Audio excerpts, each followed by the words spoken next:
Lok Sabha speaker पर NDA और विपक्ष का मंथन जारी। बीजेपी की रणनीति पड़ेगी विपक्ष पर भारी। बीजेपी ने साफ कर दिया है कि वो लोकसभा अध्यक्ष का पद अपने पास ही रखेगी और डिप्टी स्पीकर का पद सहयोगी दल को देगी। बताया ये जा रहा है कि एनडीए में इसके लिए सहमति बन गई है और टीडीपी को डिप्टी स्पीकर का पद दिया जा सकता है, क्योंकि जेडीयू के पास पहले से ही राज्यसभा में उपसभापति का पद है। सूत्रों के मुताबिक जल्दी स्पीकर और डिप्टी स्पीकर के नाम को लेकर एनडीए की फाइनल मीटिंग हो सकती है। स्पीकर को लेकर कई नाम सामने आ रहे हैं। चर्चा है कि ओम बिरला को ही एक बार फिर से स्पीकर बनाया जा सकता है। वहीं ओम माथुर, डी पुरंदेश्वरी और राधा मोहन सिंह का नाम भी चर्चा में है। अगर सूत्रों की माने तो विपक्ष अपना उम्मीदवार स्पीकर पद के लिए उतार सकता है। वहीं अगर हम बात करें एनडीए की, तो कल एक अहम बैठक जो है एनडीए की हो सकती है, जिसमें स्पीकर और डिप्टी स्पीकर के नामों को लेकर चर्चा जो है वो की जा सकती है। सूत्रों की माने तो स्पीकर पद के लिए भाजपा का उम्मीदवार हो सकता है, वहीं डिप्टी स्पीकर एनडीए की सहयोगी दल जो है वो हो सकती हैं। लेकिन इसको लेकर विस्तृत तौर पर कल जो है चर्चा पूरे मामले को लेकर और पूरी जो संसदीय क्षेत्र है उसको लेकर जो है पूरी तरीके से चर्चा की जाएगी। बीजेपी की रणनीति से साफ है कि वो विपक्ष के दबाव में नहीं झुकेगा, क्योंकि विपक्ष डिप्टी स्पीकर पद की मांग कर रहा है और पद नहीं मिलने पर विपक्ष लोकसभा स्पीकर चुनाव में उम्मीदवार उतार सकता है। वहीं संसदीय कार्य मंत्री किरण रिजिजू ने कहा है कि लोकसभा अध्यक्ष का चुनाव आम सहमति से होगा तो बेहतर है। कांग्रेस पार्टी ने 2 दिन जो राजनीति किया है प्रोटेम स्पीकर को लेकर के, बहुत शर्मनाक, बहुत ही घटिया किस्म का राजनीति है। इस तरह का राजनीति नहीं होना चाहिए। लोकसभा चुनाव में जनता ने फैसला कर दिया है।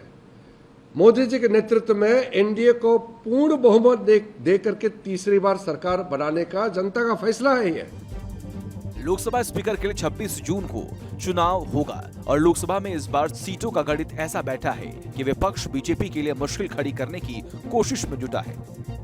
लोकसभा में एनडीए के 293 सांसद हैं। बीजेपी 240 सीट के साथ एनडीए की सबसे बड़ी पार्टी है, तो वही विपक्षी गठबंधन के पास 234 सांसद हैं, जिसमें कांग्रेस के 99 सांसद हैं। हालांकि नंबर गेम में बीजेपी का पलड़ा भारी है, लेकिन विपक्ष एनडीए को चुनौती देने की कोशिश जरूर कर रहा है, जिसकी शुरुआत उसने प्रोटेम स्पीकर पर सवाल उठाकर कर दिए हैं। 18वीं लोकसभा में बीजेपी सांसद भर्तृहरि मेहताब को प्रोटेम स्पीकर नियुक्त किया गया। भर्तृहरि मेहताब ओडिशा के कटक से सांसद हैं और 7 बार सांसद रह चुके हैं, लेकिन कांग्रेस ने उनके चयन पर यह कहकर सवाल उठाए उन्हें दूसरे वरिष्ठ सांसदों पर वरीयता दी गई। कांग्रेस के सवालों पर बीजेपी ने पलटवार किया। संसदीय कार्य मंत्री किरण रिजिजू ने कांग्रेस पर तीखा हमला बोला। सरकार और पार्लियामेंट ये प्रेशर से नहीं चलेगा, नियम से चलेगा, संविधान से चलेगा। ये बहुत साफ सबको कर लेना चाहिए। हम संविधान और नियम से इधर उधर नहीं जा सकते। साफ है कि 24 तारीख से शुरू हो रहे नई संसद के सत्र की शुरुआत घमासान से हो सकती है। फिलहाल सबकी निगाहें एनडीए और विपक्ष की रणनीति पर टिकी है।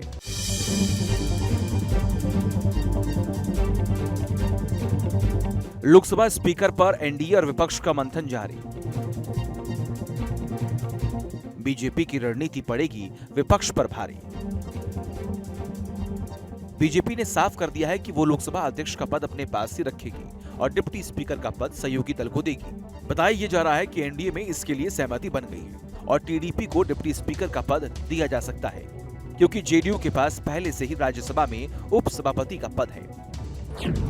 सूत्रों के मुताबिक जल्दी स्पीकर और डिप्टी स्पीकर के नाम को लेकर एनडीए की फाइनल मीटिंग हो सकती है। स्पीकर को लेकर कई नाम सामने आ रहे हैं। चर्चा है कि ओम बिरला को ही एक बार फिर से स्पीकर बनाया जा सकता है। वहीं ओम माथुर, डी पुरंदेश्वरी और राधा मोहन सिंह का नाम भी चर्चा में है। अगर सूत्रों की माने तो विपक्ष अपना उम्मीदवार स्पीकर पद के लिए उतार सकता है। वहीं अगर हम बात करें एनडीए की, तो कल एक अहम बैठक जो है एनडीए की हो सकती है, जिसमें स्पीकर और डिप्टी स्पीकर के नामों को लेकर चर्चा जो है वो की जा सकती है। सूत्रों की माने तो स्पीकर पद के लिए भाजपा का उम्मीदवार हो सकता है, वहीं डिप्टी स्पीकर एनडीए की सहयोगी दल जो है वो हो सकती हैं। लेकिन इसको लेकर विस्तृत तौर पर कल जो है चर्चा पूरे मामले को लेकर और पूरी जो संसदीय क्षेत्र है उसको लेकर जो है पूरी तरीके से चर्चा की जाएगी। बीजेपी की रणनीति से साफ है कि वो विपक्ष के दबाव में नहीं झुकेगा, क्योंकि विपक्ष डिप्टी स्पीकर पद की मांग कर रहा है और पद नहीं मिलने पर विपक्ष लोकसभा स्पीकर चुनाव में उम्मीदवार उतार सकता है। वही संसदीय कार्य मंत्री किरण रिजिजू ने कहा है कि लोकसभा अध्यक्ष का चुनाव आम सहमति से होगा तो बेहतर है। कांग्रेस पार्टी ने 2 दिन जो राजनीति किया है प्रोटेम स्पीकर को लेकर के, बहुत शर्मनाक, बहुत ही घटिया किस्म का राजनीति है। इस तरह का राजनीति नहीं होना चाहिए। लोकसभा चुनाव में जनता ने फैसला कर दिया है। मोदी जी के नेतृत्व में एनडीए को पूर्ण बहुमत दे करके तीसरी बार सरकार बनाने का जनता का फैसला है ये। लोकसभा स्पीकर के लिए 26 जून को चुनाव होगा और लोकसभा में इस बार सीटों का गणित ऐसा बैठा है कि विपक्ष बीजेपी के लिए मुश्किल खड़ी करने की कोशिश में जुटा है।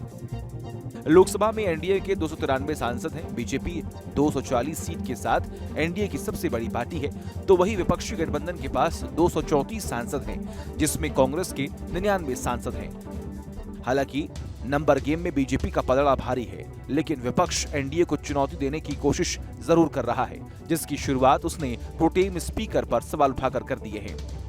18वीं लोकसभा में बीजेपी सांसद भर्तृहरि मेहताब को प्रोटेम स्पीकर नियुक्त किया गया।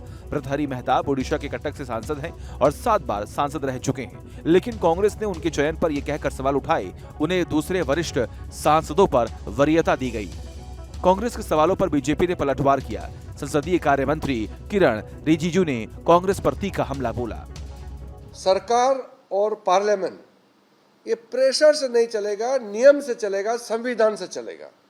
ये बहुत साफ सबको कर लेना चाहिए। हम संविधान और नियम से इधर उधर नहीं जा सकते। साफ है कि 24 तारीख से शुरू हो रहे नई संसद के सत्र की शुरुआत घमासान से हो सकती है। फिलहाल सबकी निगाहें एनडीए और विपक्ष की रणनीति पर टिकी है।